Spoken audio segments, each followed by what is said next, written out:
Shalom saudara sekalian.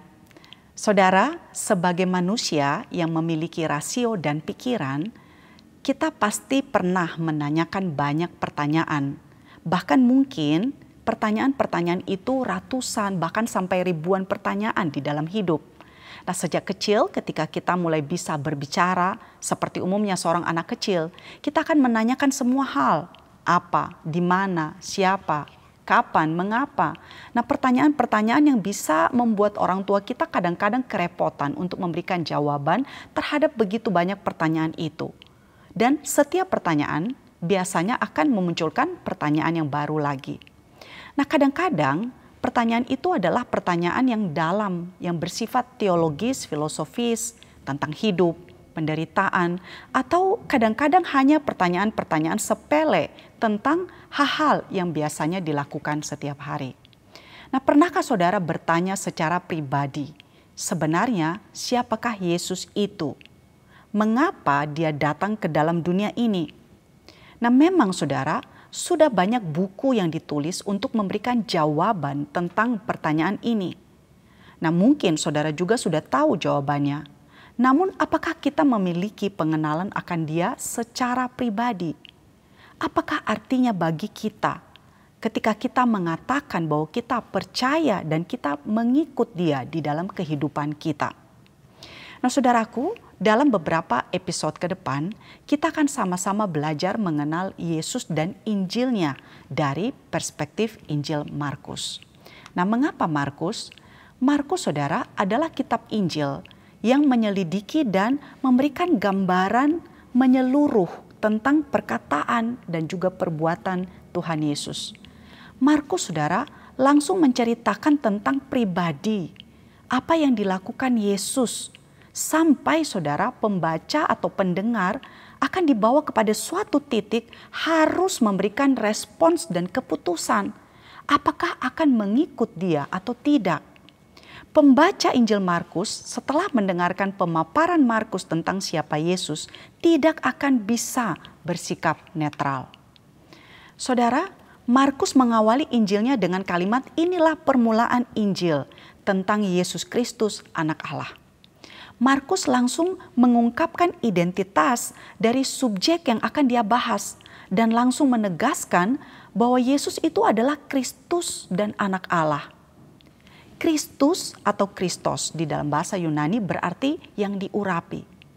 Kristus atau yang dikenal sebagai Mesias ya di dalam Perjanjian Lama adalah pribadi yang akan datang dan menegakkan pemerintahan di bumi serta akan menyelamatkan Israel dari penindasan. Demikian Mesias yang dimengerti oleh orang-orang Israel di dalam Perjanjian Lama. Inilah permulaan Injil tentang Yesus Kristus anak Allah. Injil, saudara, adalah pengumuman atau berita tentang sesuatu yang telah terjadi di dalam sejarah. Sesuatu yang telah dilakukan oleh Allah bagi kita. Dan hal itu, saudara, mengubah akan banyak hal di dalam diri kita, orang percaya, status kita, dan semuanya yang sifatnya, saudara, selamanya. Nah, belakangan ini kita sering mendengar istilah Injil atau Gospel Center, hidup berpusat kepada Injil, suatu gerakan untuk kembali kepada Injil. Nah, sebenarnya saudara, ini bukan sesuatu yang baru. Injil atau Evangelion di dalam bahasa Yunani adalah kabar baik atau kabar sukacita. Suatu kabar yang mengubah hidup, bukan sekedar kabar biasa atau sekedar kabar sehari-hari. Injil adalah kabar baik, kabar sukacita tentang Yesus Kristus anak Allah. Nah, kata Injil ini nanti saudara cukup sering muncul dalam Injil Markus. Nah, mengapa Injil itu disebut sebagai kabar baik atau kabar sukacita?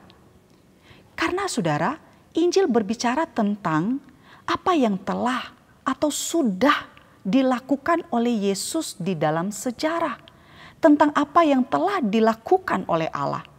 Bahwa Yesus yang adalah anak Allah datang ke dalam dunia ini dan kemudian ia mati supaya Allah, saudara, bisa menerima kita orang yang berdosa ini.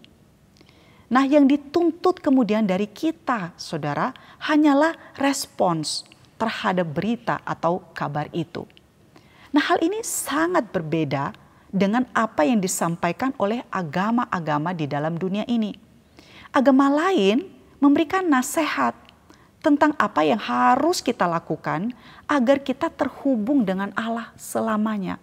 Bahwa kita harus hidup begini, begitu, agar diterima oleh Allah. Bahwa kita harus berusaha keras dan sungguh-sungguh untuk mendapat perkenanan Allah. Dan kemudian kita akan diberikan contoh-contoh orang-orang tertentu yang memiliki standar moral yang tinggi yang harus kita tiru. Nah, kita mungkin terdorong dan terinspirasi dengan contoh-contoh tersebut. Tetapi saudara, ketika kita berhasil melakukan itu, kita mungkin menjadi sombong karena merasa mampu untuk mendapatkan perkenanan Allah. Namun bisa juga sekaligus ini membawa sebuah beban di dalam diri kita. Karena ketika kita gagal, maka kita merasa bersalah atau putus asa karena ternyata kita tidak bisa memenuhi apa yang menjadi tuntutan Allah bagi kita. Nah, intinya saudaraku, agama-agama di dalam dunia ini mengajarkan tentang apa yang bisa dilakukan oleh manusia supaya diterima oleh Allah. Tetapi Injil sebaliknya berbicara tentang apa yang dilakukan oleh Allah bagi kita orang yang berdosa ini. Injil saudara berbicara tentang Allah yang berelasi dengan kita bukan didasarkan atas dasar apa yang kita lakukan atau belum kita lakukan. Tetapi atas dasar apa yang telah Yesus lakukan di dalam sejarah bagi kita. Saudara, Injil adalah kabar baik bahwa kita tidak perlu berjasa dulu untuk bisa diterima oleh Allah. Karena Tuhan Yesus telah melakukannya bagi kita. Dan itu adalah pemberian yang kita terima melalui kasih karunia semata. Pemberian cuma-cuma dari Allah. Penerimaan Allah yang cuma-cuma bagi kita. Karena apa yang dilakukan oleh Kristus bagi kita. Inilah permulaan Injil tentang Yesus Kristus, anak Allah. Injil itu, saudara, adalah kabar baik yang sesungguhnya dan seharusnya mengubah hidup kita secara total.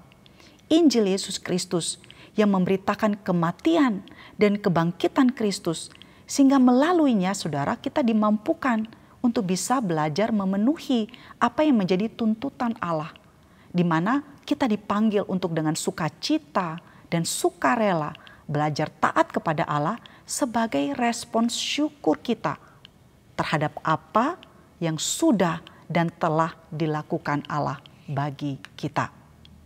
Nah, Yesus Kristus anak Allah itu berkata, "Mari ikutlah aku." Tuhan Yesus ingin berkata, "Ikutlah aku, karena akulah raja yang kamu cari. Ikutlah aku karena aku memiliki kuasa atas segala sesuatu. Tetapi aku telah merendahkan diri demi kamu, demi engkau. Aku telah mati di atas salib bagimu ketika kamu belum percaya dan belum memiliki keyakinan yang benar. Akulah kasih sejatimu, kehidupan yang sebenarnya. Ikutlah aku." Nah, saudaraku, sudahkah saudara mengikut Dia? Sudahkah saudara percaya kepada Dia? Kalau belum, maukah percaya dan ikut Dia selamanya di dalam hidup ini? Amin.